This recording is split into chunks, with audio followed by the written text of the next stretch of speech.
ago, and he joins us now this morning. Welcome to the show. Thanks for having me. Welcome back. We've seen you before. Yep. This is beautiful. Thanks. Yeah, it really is. And there's some unique aspects to it that you said were pretty special. Yeah, right at the bottom there's a little picture of a snowboarder. Yeah. And that's the first time that they've ever put the sports on the medals. And then the mountains were all hand done in gold dust. So everybody's medal had different mountains.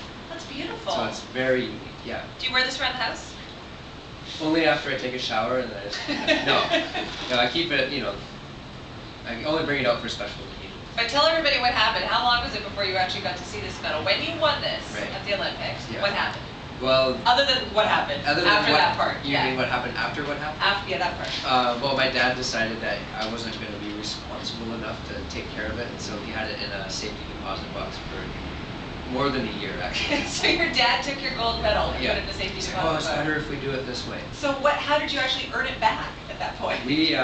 I made a trip down to Salt Lake City to watch the Olympics down there, and the Canadian Olympic Association requested if they could have my medal on display at the Canada House. Okay. So that was my way of getting it back from my dad. So you had to ask Dad, the Canadian Olympic Committee has asked for it, could I please have my gold medal back? Right, and he took out $1 million insurance on it, and oh my God, So, after that I was able to retain it. That's pretty nice though, that your dad would care that much to do that for you. It really is, he's always supported me, and when I started off ski racing and then snowboarding and stuff, so yeah, he's been great. Hey, you did start out snowboarding when not a lot of people knew about it, when not a lot of people thought this would ever be such a huge sport. Yeah. What was that like? Was it hard to get involved and do all that back then? You really had to be into it back then. Yeah. I started in 1987, and then you weren't allowed to snowboard in any resort in Canada.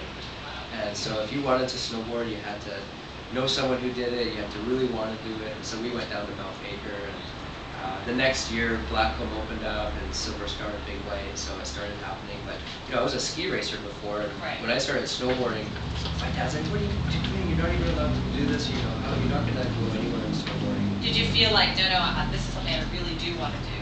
Yeah. Well, I was a pretty good ski racer for my age. I was 15 when I stopped, and but I just knew how much fun I was having snowboarding, and just the culture of it. I was skateboarding. Of course, I didn't have my driver's license, so skateboarding and BMX was kind of what I was doing. And snowboarding just fit right in there.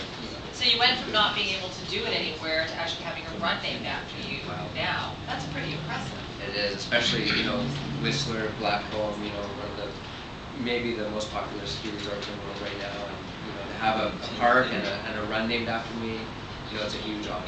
Russ, what has the last 10 years been like